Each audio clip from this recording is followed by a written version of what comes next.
BBA, BCA, BCom computer కోర్సులో 100% placement లభించే ఏకైక డిగ్రీ కాలేజ్ కూకట్పల్లిలోని ఐక్రియేట్ డిగ్రీ కాలేజ్. ప్రస్తుతం జరుగుతున్న ఏపీ అసెంబ్లీ సమావేశాలకు వైసీపీ దూరమైనట్టే కనిపిస్తోంది. సోమవారం వైసీపీ అధినేత మాజీ సీఎం జగన్మోహన్ రెడ్డి తన సభ్యులతో కలిసి సభకు హాజరై అనంతరం వాకౌట్ చేశారు. నేడు ఆ పార్టీ ఎంపీలు, ఎమ్మెల్యేలతో కలిసి జగన్ ఢిల్లీ వెళ్లనున్నారు. బుధవారం హస్తిన వేదికగా ధర్నా చేయనున్నారు.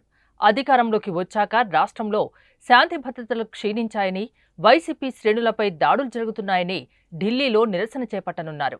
ధర్నా అనంతరం వైసీపీ సభ్యులు గురువారం రాష్ట్రానికి రానున్నారు. అయితే ఏపీ అసెంబ్లీ సమావేశాలు 5 రోజులు మాత్రమే కొనసాగనున్నాయి. ఈ నెల 26వ తేదీ వరకు సమావేశాలు నిర్వహిస్తారు. దీంతో జగన్తో పాటు వైసీపీ సభ్యులు సభకు హాజరయ్యే అవకాశం లేదని ఆ పార్టీ వర్గాలు చెబుతున్నాయి. అయితే సోమవారం సమావేశాల్లో భాగంగా ఆసక్తికర సన్నివేశం చోటు చేసుకుంది. జగన్తో ఉండి టీడీపీ ఎమ్మెల్యే రఘురామరాజు మాట్లాడారు. ప్రతిరోజు అసెంబ్లీకి రావాలని జగన్కు చెప్పారు. దీనికి సమాధానంగా జగన్ మాట్లాడుతూ, రోజూ అసెంబ్లీకి వస్తాను, మీరే చూస్తారని అన్నారు. కానీ ఈ సమావేశాలకు మాత్రం ఆయన దూరంగా ఉంటున్నారు. ఇక నేడు అసెంబ్లీ సమావేశాల్లో ల్యాండ్ టైటిలింగ్ చట్టం రద్దు, ఆరోగ్య విశ్వవిద్యాలయానికి ఎన్టీఆర్ పేరు పునరుద్ధరణ బిల్లుల్ని ప్రభుత్వం ప్రవేశపెడుతోంది. బుధ, గురు, శుక్రవారాల్లో శాంతి భద్రతలు, పరిశ్రమలు, రాష్ట్ర ఆర్థిక పరిస్థితిపై 3 శ్వేతపత్రాల్ని ప్రవేశపెట్టి వాటిపై చర్చించనున్నారు.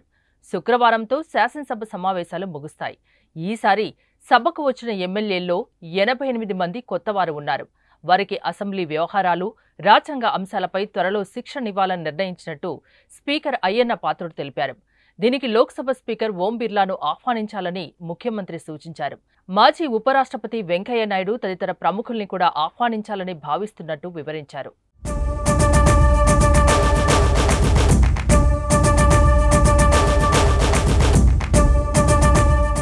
సుమన్ టీవీలో మీ పర్సనల్ అండ్ బిజినెస్ ప్రమోషన్స్ కోసం కింది నెంబర్కి కాంటాక్ట్ చేయండి.